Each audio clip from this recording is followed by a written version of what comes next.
Condet merupakan perkampungan tua yang di tengahnya mengalir Sungai Ciliwung. Bantaran sungai yang terhampar perkebunan aneka buah berkualitas. Tak heran jika pemerintah menetapkan condet sebagai cagar budaya sekaligus cagar buah-buahan.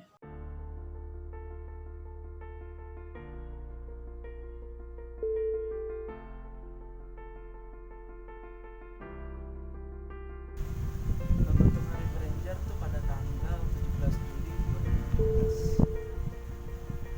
Hari Ranger berawal dari rasa prihatin terhadap lingkungan yang ada di bantaran sungai Condet Balikpapan.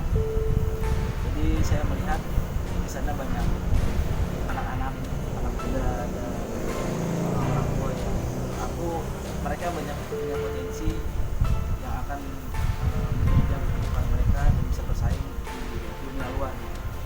Namun kondisinya tuh nggak kondusif. Aku mau merubah mereka dengan edukatif tapi tidak dengan konfrontatif. Berawal tuh ketika saya di luar gitu ya, di Jatim, karena kan tadinya ini tempat tinggal saya. Kemudian lama di tempat luar pas sudah 2010 setelah kuliah itu balik ke sini melihat kondisi itu udah parah gitu. Dan saya main merubah itu gitu. Terus dari situ melakukan pendekatan, melakukan observasi selama 3 bulan karena masyarakat di situ kan belum dekat lagi karena waktu itu main masih kecil. Ketika udah dewasa siapa nih orang gitu kan. Melakukan pendekatan selama 3 bulan akhirnya jadilah Hari Ranger ini sebuah kelas dengan tujuan karena mereka di sore hari mereka melakukan kegiatan yang sifatnya negatif, yaitu anak-anak, anak muda, orang tua semua bermain bersama di dalam satu ruang lingkungan.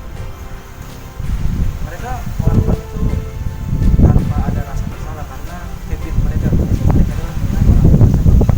Mereka nggak bisa menilai itu benar atau salah. Jadi kelas belajar di Ranger khususnya ini kita adakan di hari Jumat dan hari Rabu. Tujuannya adalah untuk merubah kebiasaan mereka kebiasaan yang lebih baik. Nah dari situlah kita membentuk program-program yang menunjang bagaimana nih kegiatan selanjutnya dan selanjutnya lagi gitu, agar mereka bisa terlepas dari habit yang tadi gitu, yang bermain judi. Nah dari situ program-program seperti bebersih bareng, terus mengenal lingkungan, barulah kita sisihkan satu persatu.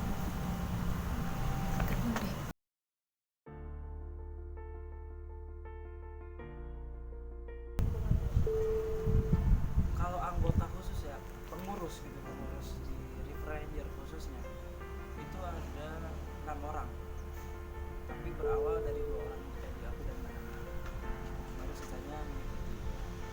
Jadi ada total ada 6 orang.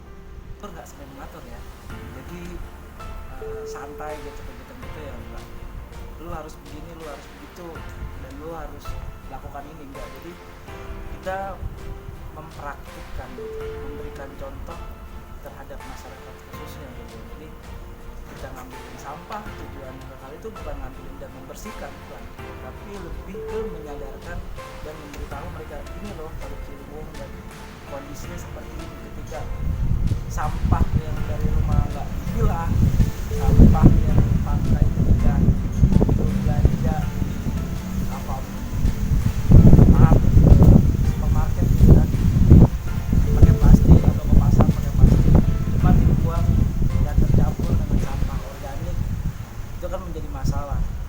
Nah kemudian kalau misalkan gitu ya kita nggak menjaga itu, akhirnya sampah itu akan berakhir ke laut atau ke TPA, karena di TPA itu setiap harinya 9.000 ton sampah plastik itu di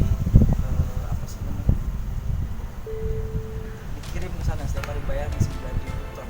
Kemudian di Bantar Gebang itu sekitar 42 juta ton yang sudah masuk ke sana di tahun 2020. Sedangkan kapasitas di sana hanya 40 juta ton.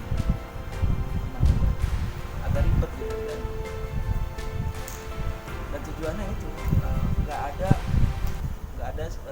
cara khusus untuk mengajak masyarakat. Jadi hanya mencontohkan aja ini yang kita lakukan dan apakah seperti ini, kita hanya memberikan sentuhan-sentuhan kecil ke masyarakat aja.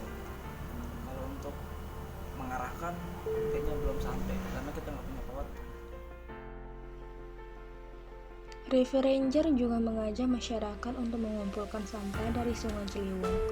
Lalu masyarakat juga diajak memilah sampah dan membuat ekorobik atau botol plastik bekas sebagai solusi dari mengurangi sampah kemasan makanan sekali pakai yang tidak bisa didaur ulang. Hal itu bertujuan agar masyarakat diharapkan bisa mengenali bahaya sampah plastik, Waktu kita sekolah SD dapat mengubah gaya hidup agar lebih peduli oksigen dengan terbesar sungai, khususnya sungai yang dekat dengan tempat tinggal mereka, agar tidak terjadinya banjir jadi oksigen di tempat yang ada di mereka. bumi ini paling banyak dikeluarkan oleh terumbu karang 70% ya, dan 30% itu dari kesannya.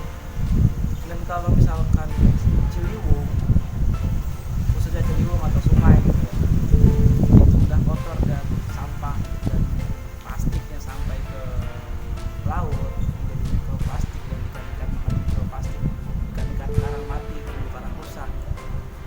Bagaimana lagi kita bernafas? Nggak ada lagi oksigen yang kita pasok. Apalagi sekarang udah banyak polusi dan terumbu karang rusak, itu bahaya banget ya.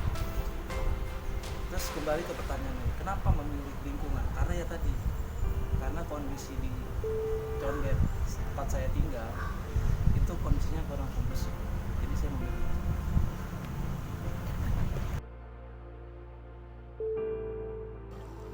Berawal dari keinginan Syahik yang ingin merubah lingkungan menjadi lebih baik untuk anak-anak dan masyarakat yang tinggal di lingkungan Sungai Ciliwung, akhirnya River Ranger membuka kelas belajar setiap Rabu dan Jumat.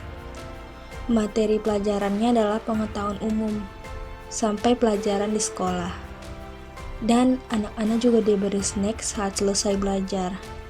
Tetapi untuk mendapatkan snacks tersebut, Syahik dan istrinya yang bernama Nana memberi kuis untuk mereka agar yang sudah dipelajari mereka tidak lupa begitu saja. Keseruan dalam belajar membuat anak-anak tidak mudah bosan, sehingga anak-anak dapat belajar dengan nyaman.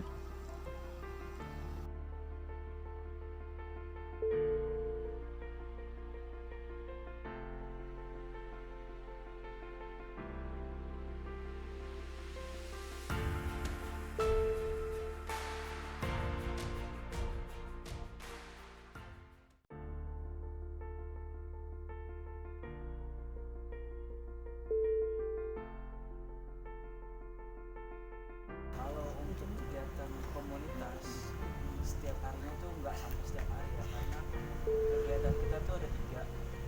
Yang pertama seminggu 2 kali di hari Rabu dan Jumat, dan ada event sebulan sekali namanya Bebas Bali. Itu kita lakukan hanya di setiap minggu. Tapi ketika kita di luar mengajar atau share di dalam komunitas-komunitas masyarakat pada umumnya tuh ada menjadi 4 hari sampai 2 hari.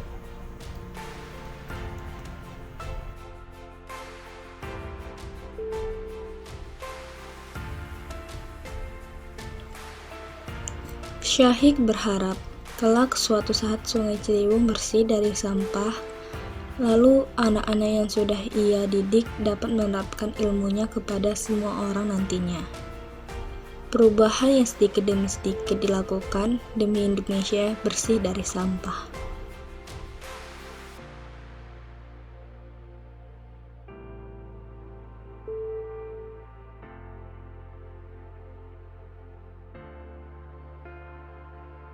Plastik multilayer kayak gini nih berbahaya banget ya buat manusia, buat tumbuhan, bahkan buat tanah, karena dia bakal ngerusak semua ekosistem yang ada di sini.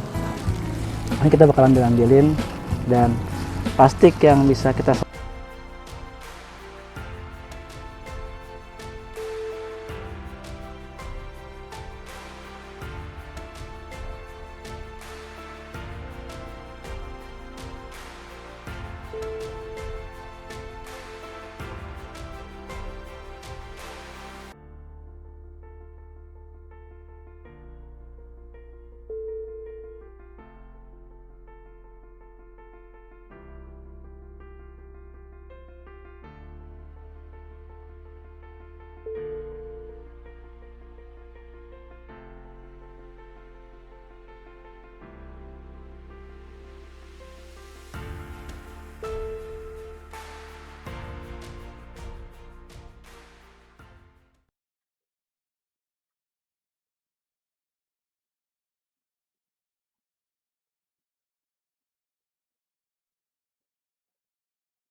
Nah, ini sampah-sampah yang tadi diambil secara santai ya, nggak terburu-buru sambil ngomong gitu.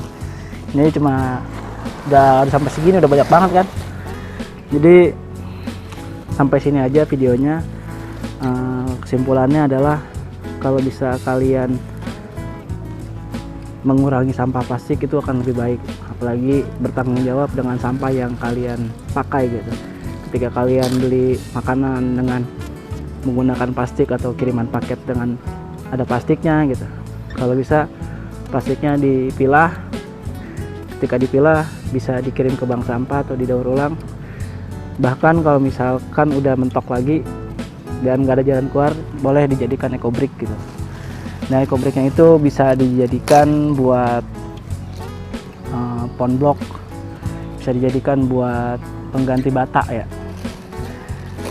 Tapi kalau banyak, kalau sedikit mungkin belum bermanfaat, atau bisa dijadikan bangku-bangku kecil gitu. Nanti di video selanjutnya mungkin ada penjelasan bagaimana sih cara bikin ecobrick itu.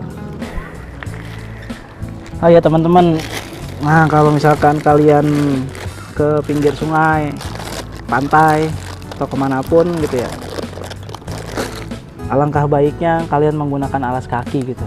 Karena kejadian kurang lebih 2 bulan yang lalu saya pernah kemasukan cacing ya, bukan cacing kremi, bukan, tapi kalau bahasa dokternya yaitu Cutaneous larva migrans atau CLM. Jadi di sini, di kaki saya yang ini nih, di kiri, dia masuk melalui pori-pori karena saya ke bantaran sungai waktu itu kurang lebih 4 jam di air ya, di air tanpa menggunakan alas kaki. Jadi dia masuk melalui pori-pori, tanpa kita sadarin ya. Malamnya itu gatel banget, gatel segatel-gatel ya. Tapi setelah 4 hari baru terlihat lah, jadi kayak semacam varises ya, jadi dia tuh membuat jalan kayak urat gitu. Pertama pendek, kurang lebih 3 cm lah, 3 cm. Saya pikir itu penyakit varises gitu, tapi ternyata dia gatel gitu, malamnya gatel, ngerasa gatel-gatel. Terus coba pakai air sirih kan, karena kalau air sirih itu biasanya ngilangin gatel atau ngilangin koreng lah. Setelah kelas selesai, anak-anak juga diajarkan untuk bertanggung jawab untuk membersihkan kembali tempat yang mereka jadikan kelas tadinya. Dengan rasa tanggung jawab yang mereka ajarkan ke anak-anak tersebut, bertujuan agar anak-anak dapat memiliki rasa tanggung jawab yang besar nantinya setelah apa yang mereka lakukan, seperti melipat terpal bersama-sama yang digunakan untuk alas duduk, lalu mengumpulkan sampah bekas jajanan mereka. Mereka juga pulang bersama-sama. Hal itu dilakukan agar anak-anak tetap selalu kompak. Banyak yang telah River Ranger ajarkan kepada masyarakat dan anak-anak yang tinggal di daerah Sungai Ciliwung. River Ranger tidak hanya fokus dalam membersihkan lingkungan saja, tetapi River Ranger juga fokus dalam memberikan ilmu kepada anak-anak penerus bangsa.